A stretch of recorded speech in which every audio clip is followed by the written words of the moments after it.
The Australia Institute looked at almost 1,000 appointments to the Administrative Appeals Tribunal, the AAT, and found a disturbing increase in the number of political appointments. I'm Bill Brown, head of the Australia Institute's Democracy and Accountability Program.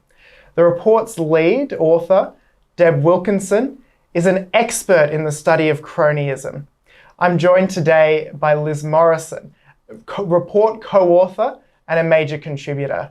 Thanks for joining us, Liz. Anytime. Historically, 5 to 6% of appointments to the AAT or its predecessor bodies were political. That's what we found for the Howard, Rudd and Gillard governments. But under the most recent coalition government, that's changed. Under the Abbott-Turnbull government, political appointments were 23% of all appointments to the AAT. Under the Turnbull-Morrison government, that increased to 35% of all appointments. And in the most recent Morrison government, 2019 to 2022, political appointments reached 40% of all appointments to the AAT. That's 2 in 5 of all new appointees to the Administrative Appeals Tribunal who have a political background and have been put there by people in power.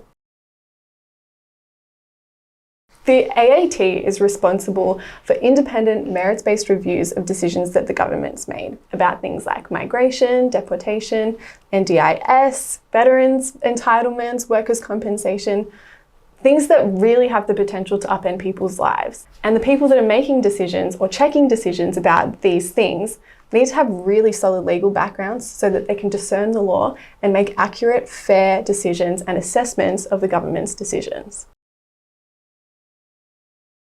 In the study, political appointments were defined as people who had worked either in a paid or voluntary capacity for a political party who is represented at the federal level.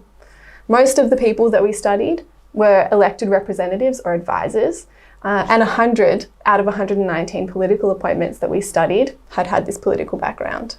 Those that hadn't been elected representatives or advisors had worked in things like party-affiliated organisations, pre-selected candidates, staffers, party officials, politically aligned backgrounds. Ultimately, members of the AAT have to make the legally correct decision. So they need to have the kind of background that allows them to make assessments about the law and the matters of fact in front of them. The reality is that we see a major difference between the legal qualifications of those political appointees compared to non-political appointees. And that's most stark at the level of senior members. Senior members are meant to play a leadership and mentoring role within the AAT, as well as taking on some of those harder cases that require more expertise. And yet when we look at political appointees at the senior member level, 26% of them did not have legal qualifications, compared to only 1% of senior members who weren't political appointees. So you see there a dramatic difference between who gets in at the senior member level. There's an ongoing Senate inquiry looking at the AAT, and they've had some disturbing submissions from current and former AAT staff and members indicate that some members can't look up legislation on their own, or even in one case, save a Word document. It kind of says it all, doesn't it? These people who are meant to make deeply, deeply effective decisions about our lives need to know how to use the technology that they need to use to work. We should emphasise that there are professional, competent members of the AAT, both those with and without political affiliations, and that comes through in these anonymous submissions. But the submissions also allege that there are some that aren't able to do the job, and that ultimately puts the burden on other members of the AAT and the staff of the AAT and contributes to that growing backlog. And let's not forget that some of these members are getting paid anywhere between $200,000 and $400,000 for their work. That's taxpayer money, and that's money that's influencing people's lives. Essentially, we need a complete overhaul of the Administrative Appeals Tribunal, including an independent review that should be able to compel people to give evidence about their experience and their qualifications to the AAT. As well as the inquiry, we need a spill of the positions on the AAT so that they can be remade in a transparent, open process with stricter rules about who is and isn't qualified to be a member. That includes a requirement for legal qualifications.